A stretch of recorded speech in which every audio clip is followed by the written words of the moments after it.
ارادہ انسان کرتا ہے، توفیق اللہ تعالیٰ دے دیتے ہیں۔ جب راتوں کا یہ سرمایہ آ جاتا ہے پھر بندے کو دل چاہتا ہے کہ میں اللہ سے ملاقات بھی کروں، پھر اسے موت اچھی لگتی ہے۔ چنانچہ وَكَانَتِ امْرَأَةٌ مُتَعَبِّدَةٌ، ایک عورت تھی بڑی عبادت گزار تھی، وہ کہا کرتی تھی وَاللَّهِ لَقَدْ سَئِمْتُ الْحَيَاةَ، اللہ کی قسم میرا زندگی سے دل بھر گیا، وَلَوْ وَجَدْتُ الْمَوْتَ يُبَاعُ لَاشْتَرَيْتُهُ شَوْقًا إِلَى اللَّهِ تَعَالَى وَحُبًّا لِلِقَائِهِ، اگر مجھے موت بکتی ہوئی مل جاتی تو میں موت کو خرید لیتی اللہ سے ملاقات کے شوق کی وجہ سے۔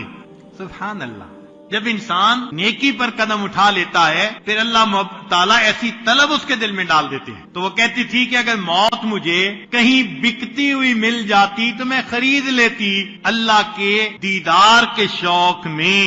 قیل لہا، سننے والے نے یہ بات سن کے کہا فَعَلَىٰ ثِقَةٍ أَنْتِ مِنْ عَمَلِكَ، اگر تم موت کو اتنا پسند کرتی ہے، تیرے عمل کتنے پکے ہیں، عمل تو نے کتنے تیار کر لیے ہیں۔ فقالت، کہنے لگی لا، عمل تو جمع نہیں کیے، ولیکن لحبی ایاہ وحسن ظنی بہی اشتقت الی لقیاہ، ہاں میرے دل میں اللہ کی محبت ہے، اللہ سے حسن ظن ہے، اس لیے میں اللہ سے ملاقات کرنی چاہتی ہوں۔ مجھے تم ایک بات کا جواب دو، افتراہ یعذبنی وانا احبہ، کیا میں اللہ سے محبت کروں گی تو کیا وہ مجھے جہنم کا عذاب دے گا اس کے اوپر؟ اللہ اکبر کبیرہ۔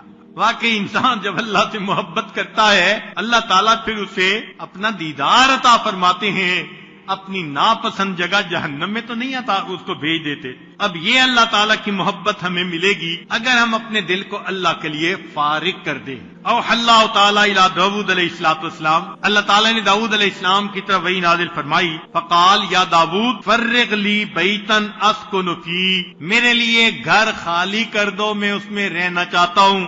قال یا رب انت منزہ عن البیت، اے اللہ آپ گھر میں رہنے سے منزہ اور مبرہ ہیں۔ قال فرغ لی قلبک، اے داؤد اپنے دل کو خالی کر دے، میں تیرے دل میں رہنا چاہتا ہوں۔